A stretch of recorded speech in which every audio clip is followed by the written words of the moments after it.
मध्य पूर्व में एक बार फिर तनाव बढ़ता दिखाई दे रहा है। ईरान ने हॉर्मुज स्ट्रेट को लेकर बढ़ती चिंताओं के बीच सऊदी अरब और ओमान से बातचीत की है।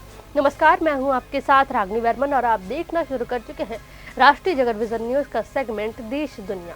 ईरान का कहना है कि अमेरिकी हमलों के बाद क्षेत्र में हालात संवेदनशील हो गए हैं और अब कूटनीतिक प्रयासों के जरिए स्थिति को संभालने की जरूरत है। आइए आसान भाषा में समझते हैं कि आखिर पूरा मामला क्या है।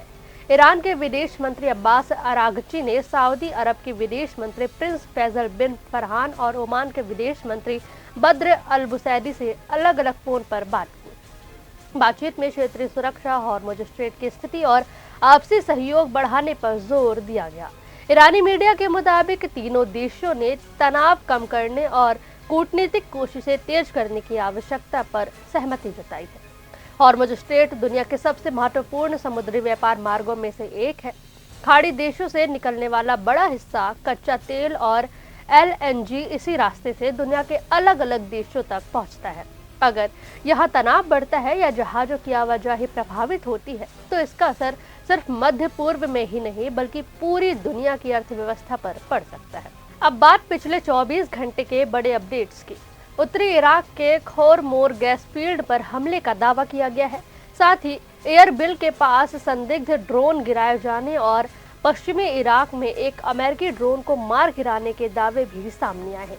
इजरायली प्रधानमंत्री बेंजामिन नेतन्याहू ने कहा है कि अमेरिकी राष्ट्रपति डोनाल्ड ट्रंप ने उनकी मुलाकात में ईरान सबसे बड़ा मुद्दा होगा। वहीं ईरान ने अमेरिका के साथ किसी भी तरह की बातचीत की खबरों को खारिज करते हुए कहा है कि फिलहाल दोनों देशों के बीच कोई वार्ता नहीं चल रही है। विशेषज्ञों का मानना है कि अगर हॉर्मुज और बाब अल मदेब जैसे अहम समुद्री रास्तों में बाधा आती है तो तेल की कीमतें बढ़ सकती है, माल ढुलाई महंगी हो सकती है और वैश्विक सप्लाई चेन पर दबाव बढ़ सकता है। हालांकि अमेरिका ईरान तनाव फिलहाल कुछ कम होने की खबरों के बीच अंतर्राष्ट्रीय बाजार में कच्चे तेल की कीमतों में गिरावट दर्ज की गई है, लेकिन बाजार अब भी हालात पर नजर बनाए हुए है। जॉर्डन ने अपने हवाई क्षेत्र में घुसे एक ड्रोन को मार गिराने का दावा किया है। इजराइल ने भी जॉर्डन सीमा के पास एक ड्रोन इंटरसेप्ट करने की जानकारी दी है। उधर राष्ट्रपति डोनाल्ड ट्रंप ने तुर्की को F-35 लड़ाकू विमान बेचने के मुद्दे पर कहा है कि अमेरिका अपने रक्षा सौदों का फैसला खुद करेगा। रूस के राष्ट्रपति व्लादिमीर पुतिन ने ईरान के मस्कीटो फ्लीट की क्षमता की तारीफ करते हुए कहा है कि छोटे लेकिन आधुनिक हथियारों से लैस ये युद्धपोत प्रभावी साबित हुए हैं। इसी बीच ईरान के उप संसद अध्यक्ष ने दोहराया है कि अमेरिका के साथ किसी समझौते का सवाल ही नहीं है उठता है और हॉर्मुज जलडमरू मध्य को देश की राजनीतिक ताकत बताया। फिलहाल मध्य पूर्व में सैन्य गतिविधियों और कूटनीतिक प्रयास दोनों साथ साथ चल रहे हैं। आने वाले दिनों में यह देखना अहम होगा कि बातचीत का रास्ता मजबूत होता है या तनाव एक बार फिर बढ़ता है।